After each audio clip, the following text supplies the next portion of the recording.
Hi, hello and welcome. My name is Amy Jeffels and this is True Crime Before Bedtime, my new YouTube channel.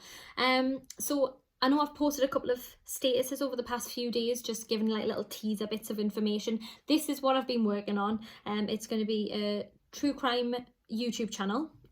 Definitely not a makeup tutorial, which is what I think people probably thought, you should really, like, has she seen her face? But yeah, it's going to be basically scary stories for bedtime for grown-ups. So once a week in the beginning, on a Friday night, we will get together, we'll all put our pajamas on, and I will tell you a scary bedtime story. It is going to be, like I say, true crime. It might be a murder, a kidnapping, an unsolved mystery, like someone's just gone and disappeared, things like that. And we will have a couple more light-hearted ones. I might do a bit of like UFOs and stuff like that, but it will be something to do with that kind of the macabre, shall we say. I'm sorry, I keep looking at me notepad because I keep forgetting what I need to say. Basically, I just wanted to do this little introduction video just to let you know exactly what we're going to be doing, when it's going to happen, and why true crime. So let's start with the why.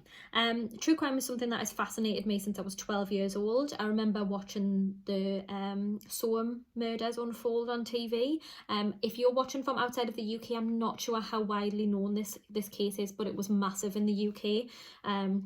It was an absolutely tragic case. It was two young girls who were 10-year-old at the time, were abducted and sadly murdered by the caretaker of their school, a guy who would actually insert himself into the investigation quite heavily, giving interviews like, oh, I just want them to come home.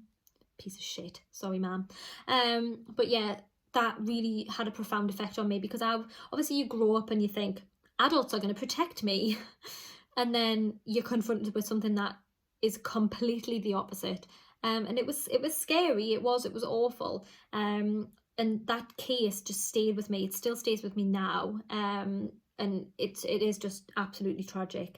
So yeah, that was when I was 12 years old. So for sort of over a decade after that, I did kind of have an interest in it. I didn't sort of seek out documentaries and things like that because I mean I was like in my late teens. I didn't know what I was doing, but I remember discovering Serial, the podcast, when I was in my sort of mid-20s, and just becoming fascinated with this case. If you don't know Serial, I mean, where have you been?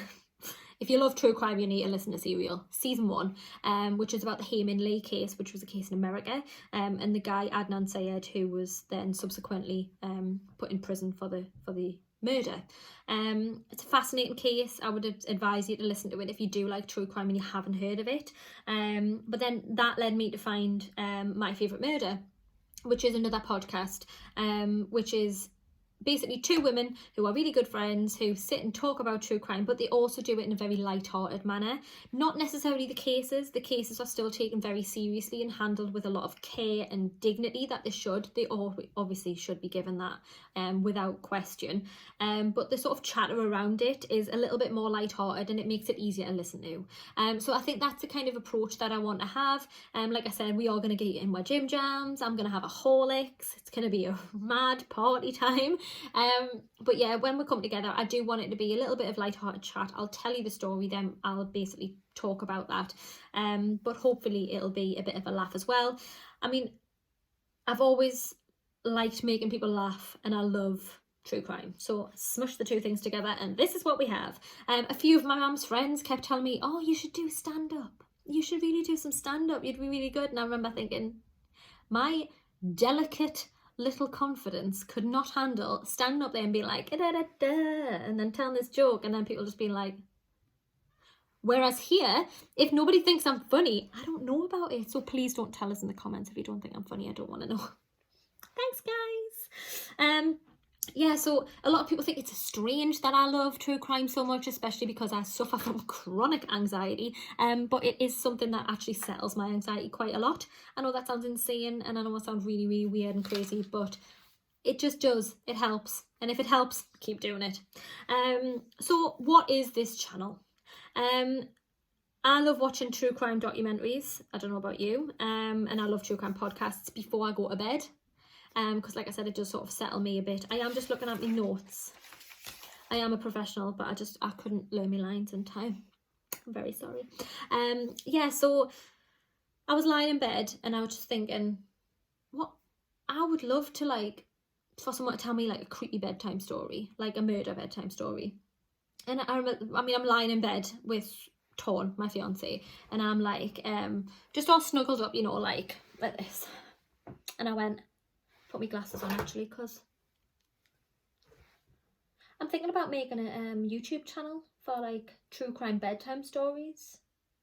And he just looked at us and went, I don't think anyone would want to watch that. And I was like this. Literally sat watching a true crime documentary at midnight in bed. So, I mean, I think Ton likes to sort of downplay it because I think he's scared of us. I think he thinks I'm going to murder him or something.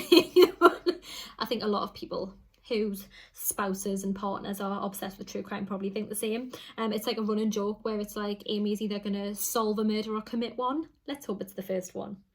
But yeah, it's not, for me, it's not the morbid side of things. I don't obsess over the crime scene photos. I have seen a lot of crime scene photos, obviously, but it's more the psychology behind why people commit these crimes. So what happened in their life that made them behave like this, or do they have a mental illness? That kind of thing is what really fascinates me, for obvious reasons, because again, those of you who know me, I was supposed to be studying an access course to go to university this year. Needless to say, COVID got in the way, you bastard. So I haven't managed to do any studying since March. However, I am on track to go to university in September to start a psychology degree, so I can't wait to start that. So I wanted to start this sort of YouTube channel now, and then as I progress through my degree, I'll be able to introduce more psychological analysis into the videos as well. So we will have a little bit of a fun side of it, but again, it will be a lot of psychological studying of these people. Why have they done this? What's happened in their lives? That kind of thing, while also paying a lot of tribute to the victims as well, because I hate those podcasts where all the talk about is the murder and you just think, you know, they've killed someone. Stop it. Yeah, so we'll get together, we'll put our gym jams on, we'll snuggle up, and then I'll tell you a scary bedtime story, and then you can just tuck yourself up and go to bed, and it'll be lovely. I hope you will put your little pajamas on as well and sit and we'll snuggle up and stuff. Another reason I wanted to do this video was just to introduce you to a first case.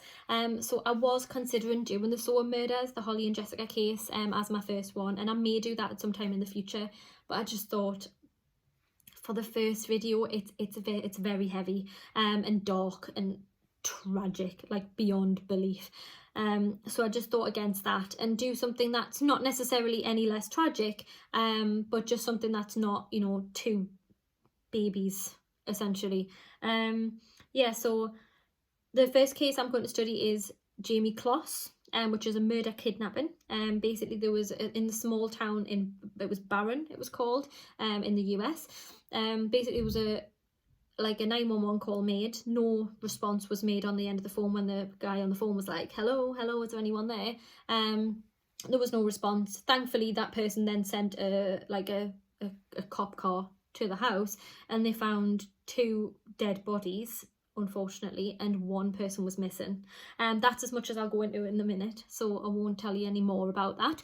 But yeah, that's the first case that we're going to be investigating. But like I said, yeah, it will be Friday evening, between 6 and 7 o'clock. I will post an update on Facebook and on Instagram. My Instagram page is just True Crime Before Bedtime, so please give us a follow, send me a message, comment on the posts, anything. If you have any suggestions for cases you want me to look into, that would be fantastic. By all means, send them over. And also the YouTube channel, again, is just True Crime Before Bedtime, but I will put a link in the I'll link that in the comments as well, just so you can find that easily rather than sitting trying to find us desperately. But it's also on in the bio on my Instagram page. So I'm really sorry if this sounds like I've kind of rambled on for 10 minutes. I am aware that it sounds terrible, and I haven't actually edited this video, just simply because it's a Saturday afternoon and I need some help, basically. Don't know what I'm doing. But yeah, so I just wanted to say thank you so much to everyone who's commented on my posts, to everyone who has put up with me texting them over the past couple of days going, I can't do it, that's been really helpful, and basically telling me to get a grip. Yes, you can do it. I did actually just have a conversation with my brother where I said, I can't do it, and he was like, you can do it, get back in there, because this is my 40th take, I think, at this point. Yes, so thank you so much for sitting and listening to me talk crap for 10 minutes. I really appreciate it. Hopefully you'll come back on Friday evening and listen to me talk crap for half an hour. Depending on how in-depth I'm going to go in the case or how much information I can find depends on how long it's going to be, but I can't imagine any of them being more than 40 minutes. But yeah, I can't wait to get started. Thank you so much for all the support that you've given me so far. Go and follow me on Instagram, subscribe on YouTube, and I will see you at bedtime on Friday. Bye.